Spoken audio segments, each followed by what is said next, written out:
నేను కాంగ్రెస్ ప్రభుత్వాన్ని ఒక 4-5 అంశాలు నేను చాలా సింపుల్గా మాట్లాడాలనుకుంటున్నా. ఎక్కడ పోయింది మీ 2000 ఉద్యోగాలు గ్రూప్ 2? ఎక్కడ పోయింది మీ మెగా డిఎస్సి? ఎక్కడ పోయింది గ్రూప్ 1 1:100? ఎవడు తీసుకురమ్మన్నాడు జీవో నెంబర్ 29? ఎక్కడ పోయిండు ఈ రాహుల్ గాంధీ? ఎక్కడ పోయిండు ఈ ప్రియాంక గాంధీ? కాంగ్రెస్ పార్టీ మీకు చేతనైతే ఉద్యోగాలు ఇవ్వండి, లేకపోతే చేత కాదని చెప్పేసి చేతులు ఎత్తండి. అంతేగాని జూన్ అన్నారు, అక్టోబర్ అన్నారు, జూన్ 2 అన్నారు, సెప్టెంబర్ 17 అన్నారు. మరి మీకు MLA, MP, MLC, local body ఈ నిరుద్యోగ యువత గురించి, ఈ నిరుద్యోగుల గురించి కనీసం ఒక చింత, కొంచెమైనా ఒక ఆలోచన ఉందా మీకు? ఇవన్నీ పక్కనైతే ఉద్యోగాలు ఎక్కువైపోయినాయి. ఎవడైనా గ్రూప్ 1 నియామక పత్రాలని రాత్రి 1ంటికి ఎవడైనా ఇస్తారా?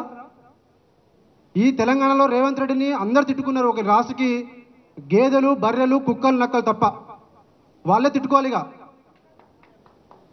లాస్ట్కి హైదరాబాద్ సెంట్రల్ యూనివర్సిటీలో కూడా అసలు నెమలులే కావని చెప్పి అంటాడు రేవంత్ రెడ్డి. ఇది గుర్తుపెట్టుకో, టోటల్ కాంగ్రెస్ పార్టీ గుర్తుపెట్టుకోరి. ఫస్ట్ రేవంత్ రెడ్డి చెప్తున్నా, నీ గుండె మీద రాసుకుంటావా, ఇంకా ఎక్కడైనా రాసుకుంటావా, ఇది గుర్తుపెట్టుకో. ఈ రోజు నుంచి నిన్ను చిత్రహింసలు పెడతాం, ఉద్యమాలతో ఉక్కిరి బిక్కిరి చేస్తాం. నీకు మా ఉద్యమం అంటే ఎట్లా ఉంటుందో చూపిస్తాం. ఎందుకంటే కాంగ్రెస్ పార్టీ మీరు మీ అమ్మకు అబ్బకు పుట్టుంటే, ఇది గుర్తుపెట్టుకోరి, మీరు మీ అమ్మకు అబ్బకు పుట్టుంటే మేము డబ్బులు తీసుకొని మేము పేడ ఆర్టిస్టులు అంటారా? సన్నాసులారా మీరు? కడుపు మంటతో ఉద్యోగాలు చేసి మేము ఒకవైపు చదువుకుంటూ ఒకవైపు ఉద్యమాలు చేసుకుంటూ మా ఇప్పటివరకు ఒక్క నోటిఫికేషన్ లేదు మాకు. ఇవి లేకుండా మేము కష్టపడుతుంటే రూపాయి కూడబెట్టుకొని సుప్రీంకోర్టు వరకు పోతుంటే డబ్బులు ఎక్కువయ్యాయని చెప్పేసి మేము సుప్రీంకోర్టు కేసులో పోతామా? అంటే ఇది ఎంత దారుణం. నిరుద్యోగుల ఇది గుర్తుపెట్టుకోరి. మనమందరం కదిలితేనే వాళ్ళందరూ కదులుతారు. మీరు ధర్నాలు చేస్తారనే నోటిఫికేషన్ వస్తాయి అనుకున్నారు, ముట్టడి చేస్తే నోటిఫికేషన్ వస్తాయి అనుకున్నారు. 23 నెలలైంది. ఇక్కడి నుంచి మనం అందరం కథం తొక్కాలా? తొక్కాలా వద్దా? ఎందుకు వచ్చినారు? ఇది టైం పాస్ పెట్టుకున్నామా మీటింగ్ ఏమైనా? జై తెలంగాణ, జై తెలంగాణ, జోహార్ తెలంగాణ మన వీరులకు. కాంగ్రెస్ నిరుద్యోగ బాకీ కార్డు ఆవిష్కరణలో భాగంగా ఈరోజు ముఖ్య అతిథులు వచ్చిన అందరికీ పేరు పేరున ప్రత్యేక అభినందనలు. మన మెయిన్ ఎజెండా కాంగ్రెస్ హటావో, నిరుద్యోగి బచావో. కాంగ్రెస్ హటావో, తెలంగాణ బచావో. గతంలో తెలంగాణ ఉద్యమం జరిగినప్పుడు నీళ్లు, నిధులు, నియామకాలు అనే కాన్సెప్ట్ తోటి జరిగింది. ఈరోజు రేవంత్ రెడ్డి వచ్చిన తర్వాత నీళ్లు ఆంధ్రకి తరలిపోయాయి. నిధులు, రావాల్సిన నిధులు హైదరాబాద్లో హైడ్రాన్ తీసుకొచ్చి నిధులు ఆగం చేసిండు. ఇంకా ఈ నియామకాలు అమ్ముకోవడానికే సరిపోతుంది. గ్రూప్ 1 అమ్ముకున్నాడు. జీవో 46 బాధితులకు అన్యాయం చేసిండు. జీవో 108 బాధితులకు అన్యాయం చేసిండు.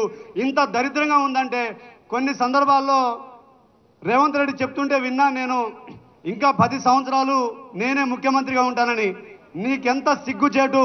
నీకు దమ్ముంటే ఈరోజు ఒక నిరుద్యోగిగా నేను రేవంత్ రెడ్డికి ఛాలెంజ్ విసురుతున్నా. నీకు దమ్ముంటే నీ కొడంగల్లో నువ్వు రాజీనామా చేయి. నీ కొడంగల్లో ప్రతి ఇంటికి మా నిరుద్యోగులు వచ్చి ప్రచారం చేసి నిన్ను ఓడగొడతారని చెప్పేసి తెలియజేస్తున్నా. ఇంకొకటి, మా నిరుద్యోగ మిత్రులు బాధపడుతున్న అంశము, మా వాళ్ళను పెయిడ్ ఆర్టిస్టులు అని చెప్తున్నారు. ఎవరయ్యా పెయిడ్ ఆర్టిస్టులు?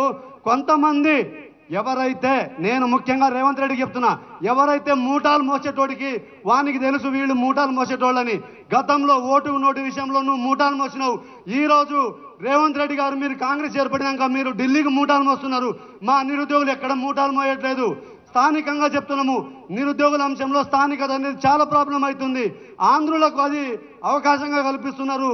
1 నుంచి 7వ తరగతి చదివితే తెలంగాణలో ఆంధ్రుడు స్థానికుడు అవుతున్నాడు.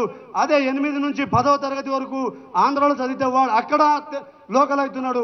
ఈ లోకల్ విషయంలో మీరు ప్రత్యేక చొరవ తీసుకొని, నువ్వు మూటాలు మోస్తున్నావు కాబట్టి మా నిరుద్యోగుల మీద విష ప్రచారం చేస్తున్నావు.